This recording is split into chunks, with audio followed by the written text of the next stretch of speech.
Sa daigdig ay nagkaroon ng kasalanan. Ang ating ninuno ay nadaya at nabihag sa tukso ng dilim na may hangaring manakop. Sa pagbagsak nila ay nadamay tayo, sa pagkaalipin ng kasalanan na lubog, at siyang ugat ng pagkakalayo natin. Si Haring Yahweh na dapat sundin.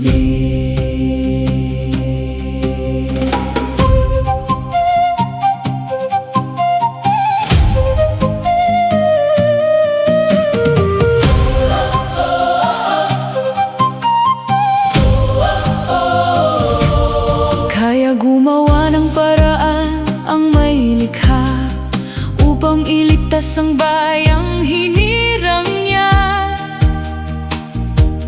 Palayain tayo sa tanikala ng dilim, mula sa ninuno hanggang sa panahon natin. Siya'y nagtatangol at laging umaalalay, sa bawat pagsubok ay naroroon. Gabay sa lahat ng hirap at bigat ng buhay, Kanyang pag-ibig ay di naglalaho kailanman. Nagkaroon ng gulo at malaking distraksyon, marami sa kawan ang naligaw sa panahon. Ngunit hindi niya hinayaang mawala ang kanyang hinirang na yamang mahalaga. Sa bawat lupang sinakop ng dayuhan, paglilinlang ang kanilang kasangkapan. maling aral at huwad na pananampalataya, Upang ilayo ang tao sa tunay na pag-asa.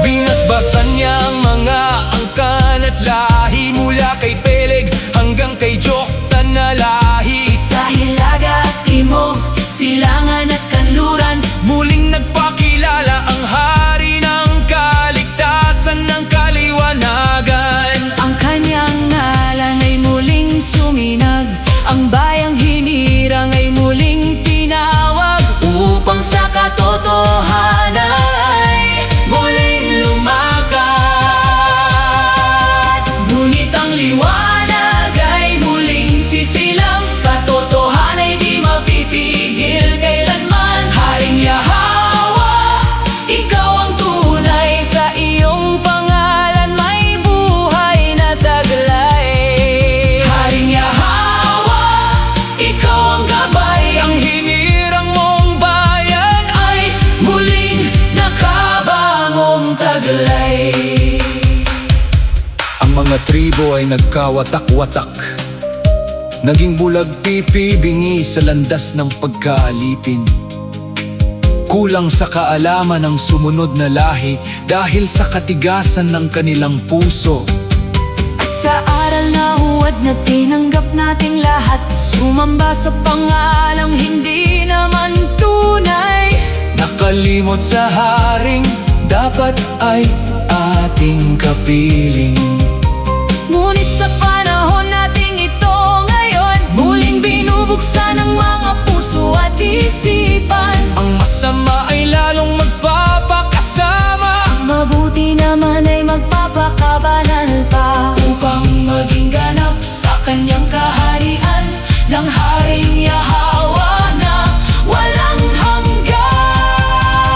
hanggan. Ngunit ang liwanag ay muling sisilang, katotohanan ay di mapipigil kailanman. Haring Yahweh, ikaw ang tunay,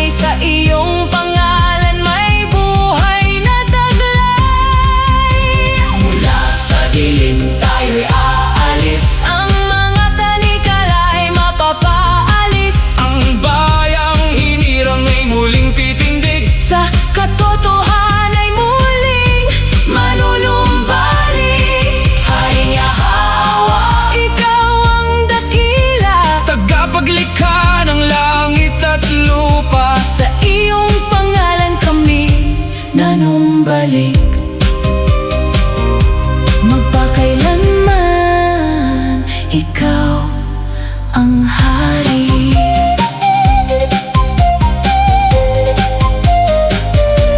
Ikaw ang hari.